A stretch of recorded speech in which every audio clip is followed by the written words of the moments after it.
We're born in the moonlight. Ain't no fair to say. Can't bring the sunlight. Hello, Aromas. This is Aromie here. Welcome back to Changeling. We're here.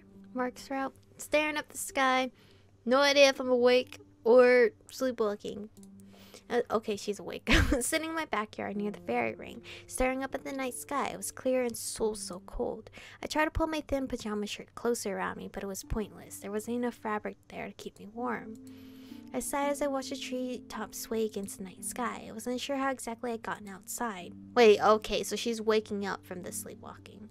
I've been having some kind of weird dream where I was watching myself walk out of the house. I've been muttering softly as I shuffled through the wet grass. It was a muttering that woke me up.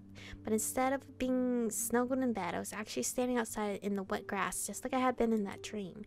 It was eerie, and the feeling waking up hadn't felt normal either. And now I was outside, staring up at the night sky, wondering why I kept doing this. This was already the third time. I'm really spooked out because I don't want that creepy woman to be popping out because I don't feel comfortable. I did it once right after we came back, then again a couple of days later. I thought it was stress. At least the last 2 times I woken myself up before I'd gotten out of the yard. It was still unnerving though. Even more unnerving was that sensation of being disconnected from my body. At this point, I didn't know if it was just sleepwalking or some strange out-of-body experience. I didn't know what to do. Should I tell Mom? What if it was connected to something, connected to everything else happening to me? What if it wasn't just some normal sleep disorder? Mom wouldn't be able to help. Doctors wouldn't be able to help. I'd just kick up a fuss for nothing. Then again, if it was some normal sleep issue, I wonder if there were doctors that handled both. That would be the most convenient thing. Then again, how would I even navigate that? And did supernatural doctors accept insurance? Because I was pretty sure my normal doctor wouldn't cover out-of-body experiences and minor fate medical emergencies. It would have been nice if I could have just gone to some cool magic school for cryptics without worrying about this kind of thing. This wasn't cool. It was just real life. But now with magic and secrets complicating everything, I can't solve any of this sitting outside in the cold. I lowered my feet and turned toward the house just in time to hear a decidedly metallic click come from the direction of the door. My stomach sank as I saw a shadow flit across the window. Rushing up onto the little back porch, I reached a door handle and it was locked. Spencer! That's what I just heard, definitely. I cupped my hands around the glass and peered inside. No one was there. Spencer. He was the only one who would have locked me out. Come to think of it, he'd been downstairs on that first night when I got back inside too. I also saw someone in the woods that night. Does that mean he knows about the sleepwalking? Who the fuck was in the woods? What if it wasn't Spencer? What if it's a murderer? No, I couldn't assume that. It could have been the brownie or whatever. I knew so little about it that I shouldn't assume it was only out to get Spencer. Maybe it had taken to pranking me as well. Fortunately, we kept the spare key on the back porch. A few short minutes later, I was letting myself back in. Sucker. I felt a surge of relief as warm air washed over me. If I was going to keep sleepwalking myself outside, I really needed warmer pajamas. I locked the door and quietly stole back to my room where I fell into bed and snuggled back into my blankets, still trying to decide what I should do about the situation. Chapter 2, Friendly Acquaintance. October 20th. Chico, aren't you having breakfast? I had coffee.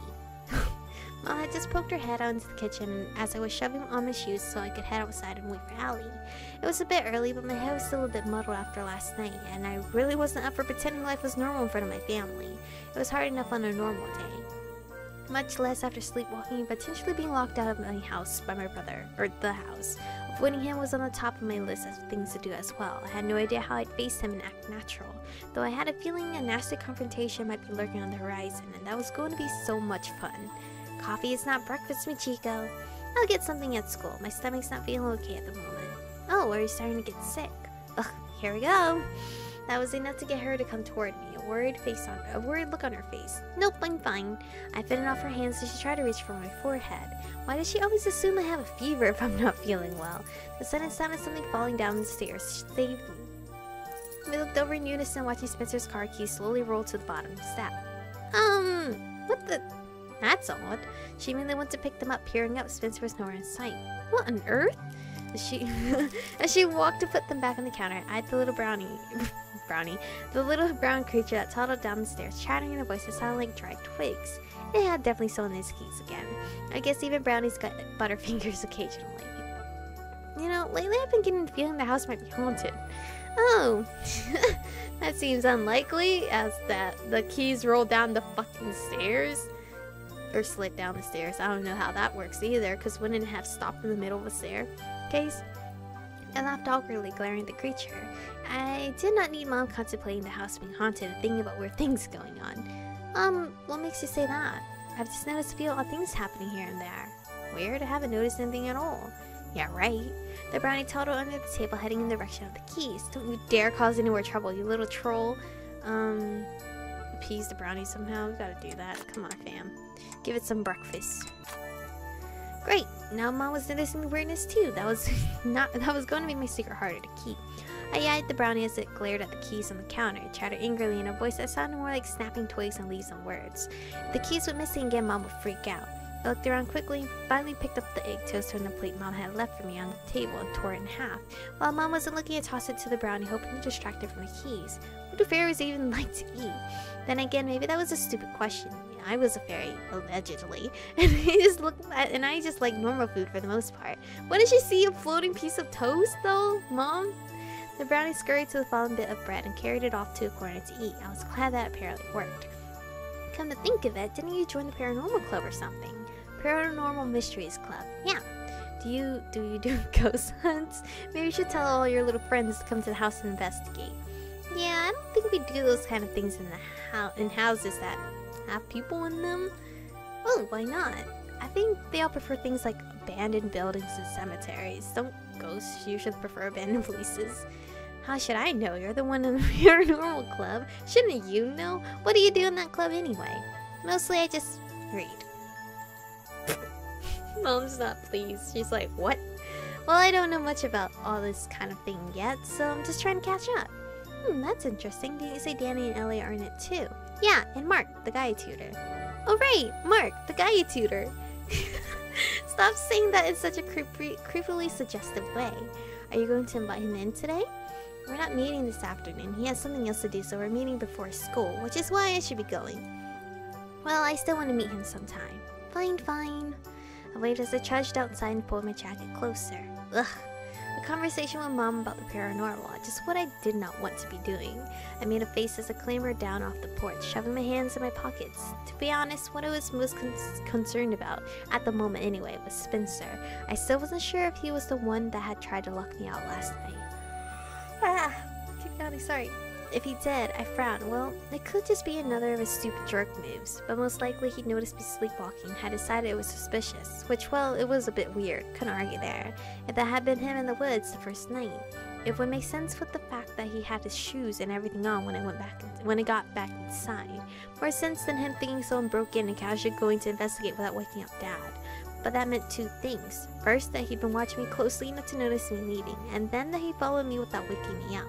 And I had no idea what I'd been doing up until that moment either. I dragged my hands through my hair as I saw Ellie coming up the road to me. I wondered if I should talk to her about it. I didn't want to stress her out more than she already was, but this was important. I was staring silently out the window for most of the drive, and Ellie only gave me a few minutes before she questioned it. So, what's up? What do you mean? I mean, what's up? You've been quiet for a while now, and you look like something's bothering you. Oh, I sighed. Why can't I hide things from you? Because I know you too well, and because your poker face sucks. I sighed again. Well, that's something I need to work on, I guess.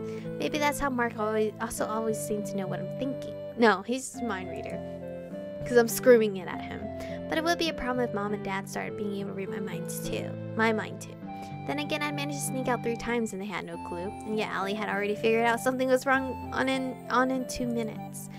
Clearly she was more intuitive. Or maybe they were just really dense. Seriously though, what's wrong? You really do look upset. I looked at her cautiously. Promise you won't freak out? Oh god, what happened now? Well, I'm kind of worried Spencer is onto me. Onto you? I mean about the club being not normal, about me being not normal. Well, I mean, he's been saying that last bit for years, and it's not like we didn't consider the possibility of him finding out. I know, but...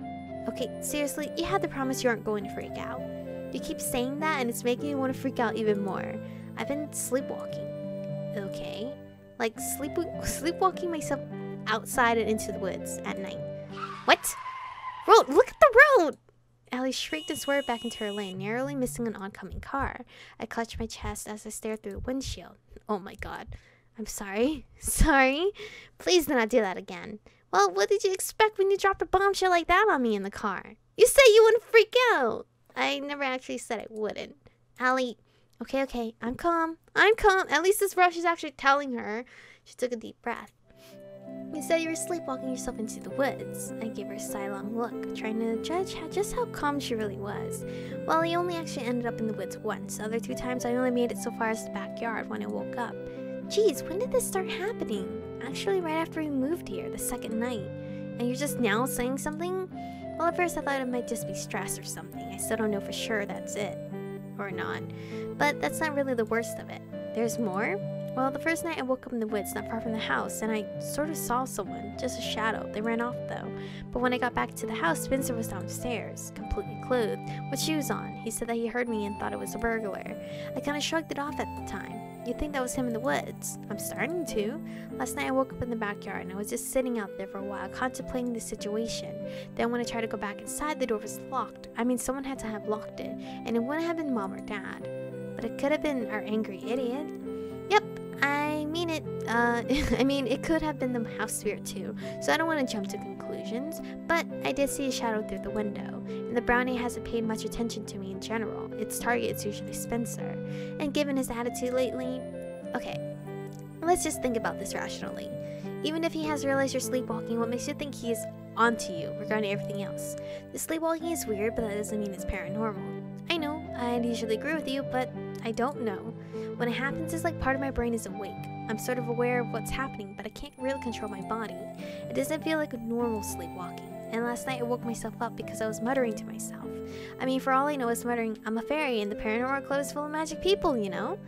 Okay, that could be a problem. But you don't know that it's paranormal or that you're broadcasting our secrets. We shouldn't overthink this just yet. I know.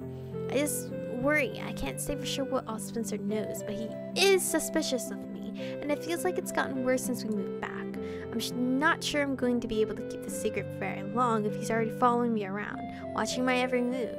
I gave Allie another sidelong look. She was staring at the road with a serious look on her face, but now that she was past the initial shock, she seemed less worried than I thought she would be. To be honest, I've been thinking about this from the start. Now, the sleepwalking, that is a whole new issue we need to talk more about, but I have worried about Spencer. When it comes to the club, well, it's hard enough to keep the secret in normal circumstances. I've always sort of thought Spencer would even eventually catch on. I was hoping it would be later rather than sooner. What do we do? Nothing for now. All we know is that Spencer might be watching you more closely than normal. There's no reason to assume he's got anything on the club or the rest of us yet. If he's keeping an eye on us, we'll just have to keep an eye on him too. What really worries me is the sleepwalking thing. I mean, that's weird. Tell me about it. The question is whether or not it's supernatural. It could just be a weird sleep dysfunction. I know, I don't know what to do. Tell Mom and Dad? Keep it to myself? Yeah, that's the tricky part, but I think that for now, we should just keep a watch on that as well. You live conveniently close to the 2 club members who are up and about a lot at night. We can ask Stan and Elliot to keep an eye out for you. Ugh. I didn't really want to tell anyone else about it, much less have them keep an eye out for me wandering around in my pajamas.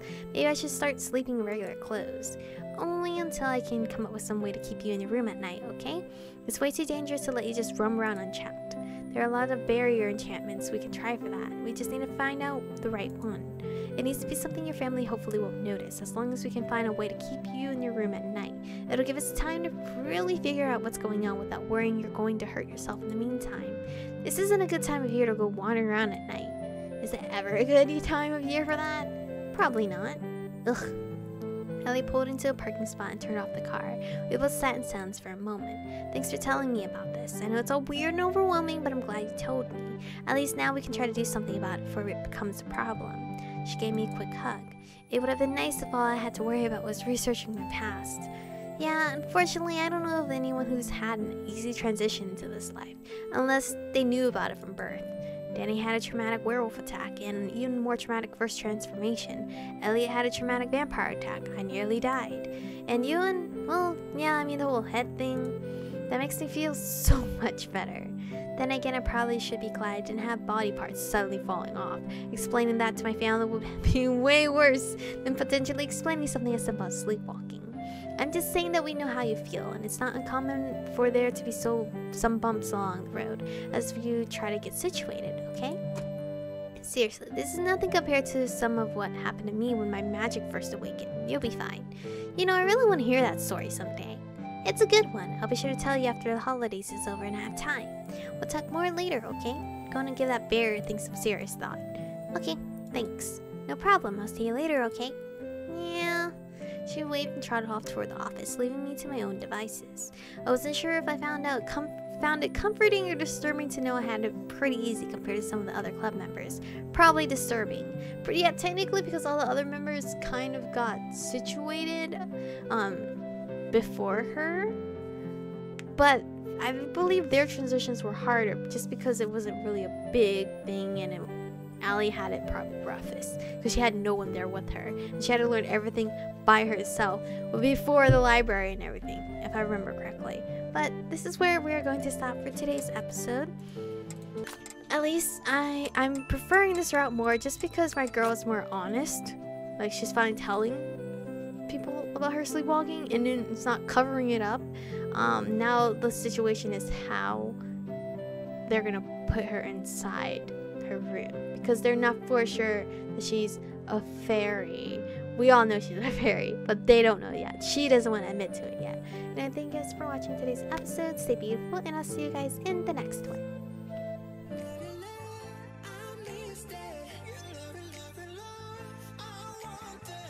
Touch it,